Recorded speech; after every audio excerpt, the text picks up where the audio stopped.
सभी को मेरा क्रांतिकारी जय भीम। आज बहुत खास दिन है। 2 अक्टूबर 3 महापुरुषों का जन्मदिन है। जन्मदिन की सभी देशवासियों को ढेर सारी हार्दिक बधाई और शुभकामनाएं। विशेष करके महाशय बापू मशहूरिया दिन जी, महात्मा गांधी और लाल बहादुर शास्त्री जी का जन्मदिन है।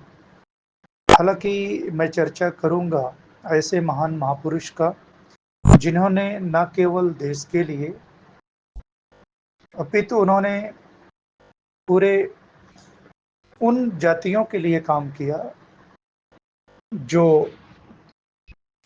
क्रिमिनल ट्राइब्स एक्ट के द्वारा उन्हें हंसिए पर ढकेल दिया गया था।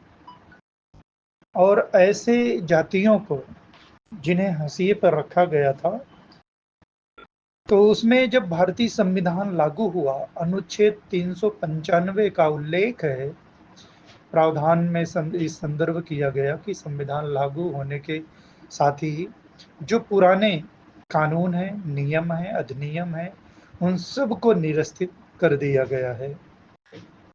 विशेष रूप से अनुच्छेद 395 का ये प्रावधान भारत सरकार 1935 गवर्नमेंट ऑफ इंडिया एक्ट 1935 और भारतीय स्वतंत्रता अधिनियम 1947 इंडियन इंडिपेंडेंस एक्ट 1947 के तहत इसे लागू किया गया।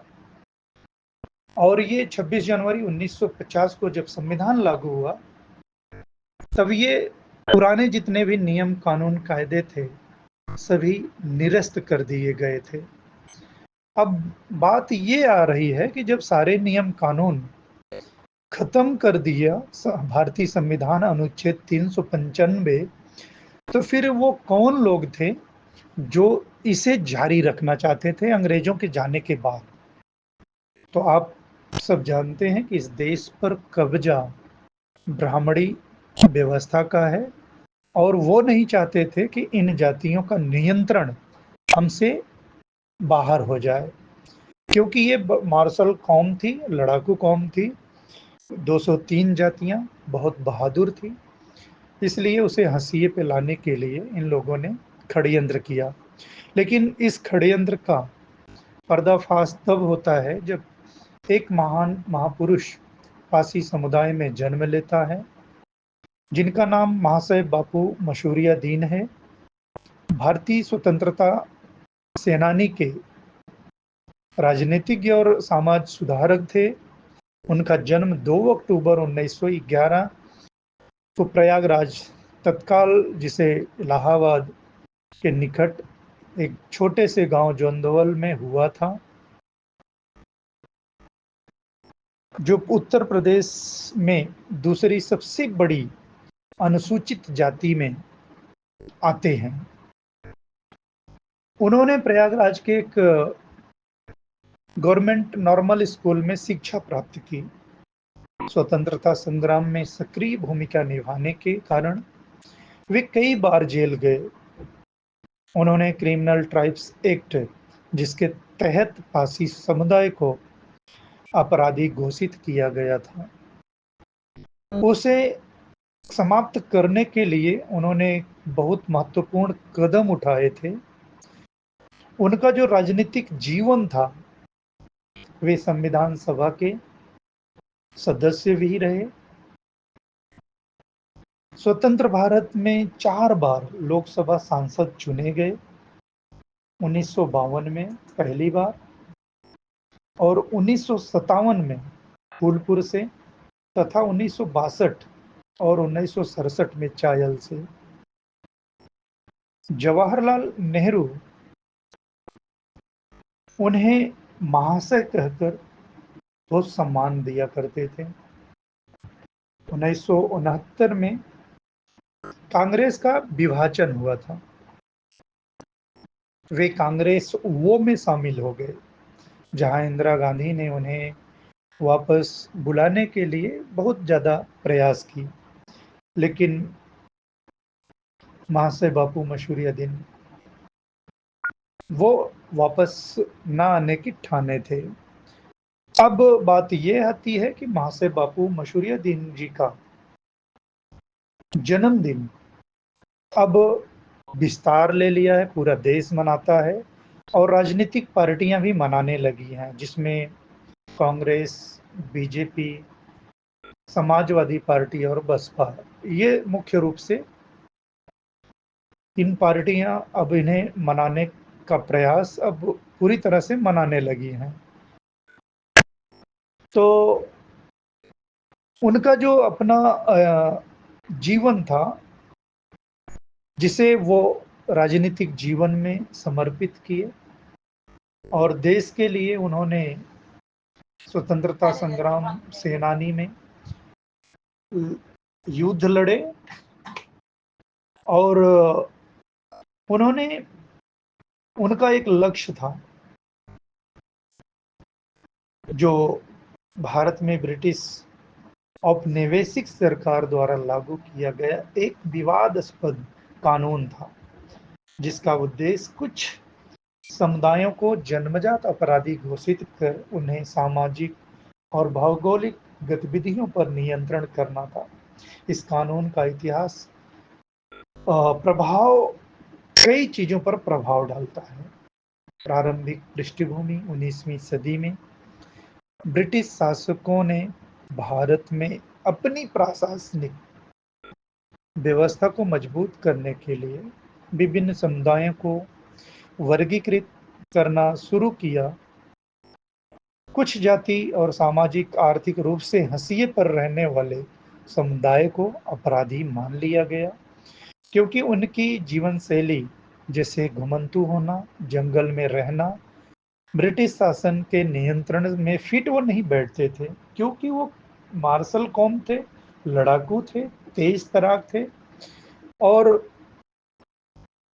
उनके ऊपर पहला अधिनियम 1871 क्रिमिनल ट्राइब्स एक्ट पहली बार ब्रिटिश गवर्नमेंट लागू किया था। कुछ हमारे देश के ही ऐसे लोग जो इन जातियों से नफरत करते थे, उनके द्वारा ये चीजें मुखबिरी की गई थी। पहला अधिनियम जब लगाया गया, क्रिमिनल ट्राइब्स एक्ट, ब्रिटिश सरकार द्वारा 1871 से यह मुख्य रूप से उत्तर पश्चिम प्रांतों, वर्तमान में उत्तर प्रदेश, पंजाब, हरियाणा, बिहार, मध्य प्रदेश में लागू हुआ। इसके तहत कुछ जनजातियों को अपराधी घोषित कर उनके निवास, गतिविधियों और गतिशीलता पर सख्त निगरानी रखी गई। विकास और विस्तार उनका कमजोर हुआ। संशोधन, विस्तार समय के साथ साथ कानून को और सख्त किया गया। 1897 से लेकर 1911 और 1924 में इसके संशोधन हुए, जिससे और अधिक समुदायों को इसके दायरे में लाया गया। 1911 के संशोधन में इस पूरे ब्रिटिश भारत में लागू किया गया।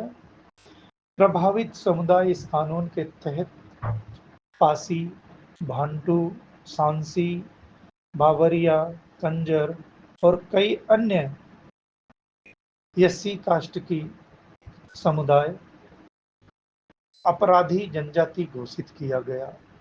इन समुदायों को बिना ठोस सबूत को भी इन्हें अपराधी मान लिया जाता था। इनकी निगरानी, नियंत्रण इस कानून के तहत अपराधी घोषित समुदाय को अपना निवास स्थान की सूचना देनी होती थी। उन्हें निश्चित क्षेत्र में रहने के लिए मजबूर किया जाता और उनकी आवाजाही पर प्रतिबंध था। कई समुदाय को सुधार गृह या बस्तियों में बसाया गया, जहां उनकी निगरानी होती थी। सामाजिक इस कानून के प्रभाव इन समुदायों पर सामाजिक रूप से कलंकित किया। उनकी आजीविका को नष्ट कर जाति समुदाय का स्वतंत्रता छीन गई। उन्हें मजबूर किया गया, अन्य निम्न स्तरीय कार्यों के लिए मजबूर किया गया था। ब्रिटिश रणनीति यह कानून ब्रिटिश सरकार के डिवाइडेंस रूल नीति का हिस्सा, जिसका उद्देश्य सामाजिक समूह को कमजोर करना, औपनिवेशिक शासन को मजबूत करना था। स्वतंत्रता संग्राम और विरोध प्रतिरोध कई स्वतंत्रता सेनानियों और सामाजिक सुधारकों इस कानून का विरोध किया। महाशय बापू मशहूरियादीन उसके नायक थे। जैसे नेताओं में पासी समुदाय इस कानून के दायरे से मुक्त करने के लिए महत्वपूर्ण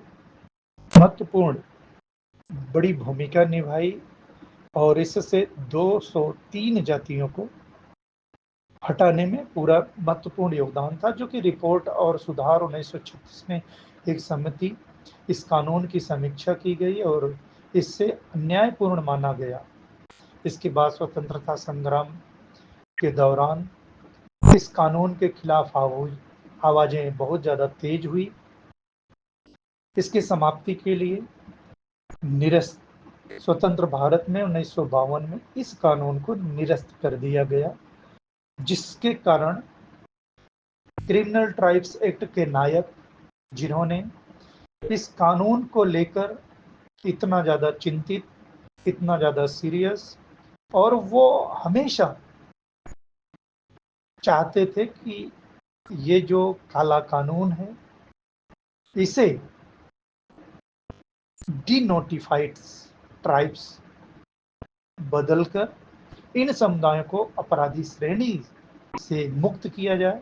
हालांकि कुछ स्रोतों के अनुसार पासी समुदाय इससे पूरी तरह से मुक्त 1961 में जाके उनके प्रयास से 1961 में मिली। दीर्घकालिक प्रभाव कानून समाप्त होने के बावजूद इन समुदायों को सामाजिक और आर्थिक रूप से मुख्य धारा में शामिल होने में बड़ी कठिनाई पड़ी, क्योंकि ये इसके वजह से ये बहुत पिछड़ गए थे। क्रिमिनल ट्राइब्स एक्ट ब्रिटिश औपनिवेशिक शासन का एक दमनकारी उपकरण था, जिसने कई समुदायों को सामाजिक और आर्थिक रूप से हाशिए पर धकेल दिया। स्वतंत्रता के बाद इस कानून को समाप्त करने और प्रभावित समुदायों को पुनर्वसन के लिए प्रयास किया गया, लेकिन इसके दीर्घकालीन प्रभाव समाज में दिखाई देते थे। क्रिमिनल ट्राइब्स एक्ट 1971-1952 का पासी समुदाय पर गहरा प्रभाव डाला था। उत्तर प्रदेश, बिहार, मध्य प्रदेश निवास करने वाले पासी समुदाय के लोग इस कानून के तहत जन्मजात अपराधी घोषित किया गया था, जिसके परिणाम स्वरूप सामाजिक, आर्थिक और सांस्कृतिक स्तर पर कई नकारात्मक प्रभाव पड़े। निम्नलिखित बिंदुओं को अगर देखा जाए, समझा जा सकता है कि ये कितना कलंकित सामाजिक क्रिमिनल ट्राइब्स एक्ट के तहत पासी समुदाय को अपराधी के रूप में एक लेबल चिपका दिया गया था, उन्हें अपराधी बनाया गया। अब हम इस बात पर गौर करने की जरूरत है कि महाशय बापू मशहूरियादीन पासी समाज के एक ऐसे नायक थे जिन्होंने 203 जातियों को क्रिमिनल ट्राइब्स एक्ट से मुक्ति कराए। उन्हें मुक्तिदाता कहा जाता है, महाशय बापू मशहूरियादीन कहा जाता है, और उन्होंने शिक्षा के क्षेत्र में क्रांतिकारी बदलाव लाए, कई हॉस्टल स्कूल भी चालू किए, और वो एक शाम के समय बच्चों को, अगल बगल के गांवों के बच्चों को एकत्रित करके लालटेन लेकर उन्हें पढ़ाने के लिए प्रेरित करते थे और नशा मुक्ति पर बहुत ज़्यादा जोर देते थे कि लोग नशा मुक्त हों, तभी वो अपने समुदाय को एक बेहतर समुदाय बनाएंगे। और सबसे बड़ी चीज इसमें मैं ऐड करना चाहूँगा कि जो धारा पुरानी थी, अंग्रेज बनाए थे, नियम कानून कायदे, अनुच्छेद 395 के तहत उसे निरस्त डॉक्टर बाबा साहब अंबेडकर जी ने घोषणा किया था कि पुराने कानून लागू जो हुए थे वो नया संविधान लागू होने के बाद वो निरस्त हो जाएंगे। तो इस कानून को लागू करने वाले वो ब्राह्मण मानसिकता के लोग थे, जिसे ये डर था कि अगर ये क्रिमिनल ट्राइब्स इन जातियों से हटेगा तो वो बहुत लड़ाकू जातियां हैं और किसी की वो सुनेंगे नहीं, मानेंगे नहीं। इस डर से वो लागू किए थे। लेकिन बड़े दुर्भाग्य की बात है कि लोग अब हमारे समाज में इतनी बड़ी जागरूकता आ गई है।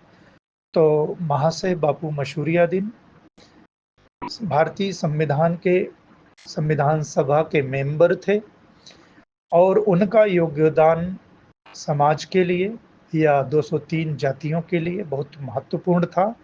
वो समाज के नायक ही नहीं, 203 जातियों के वो नायक रहे।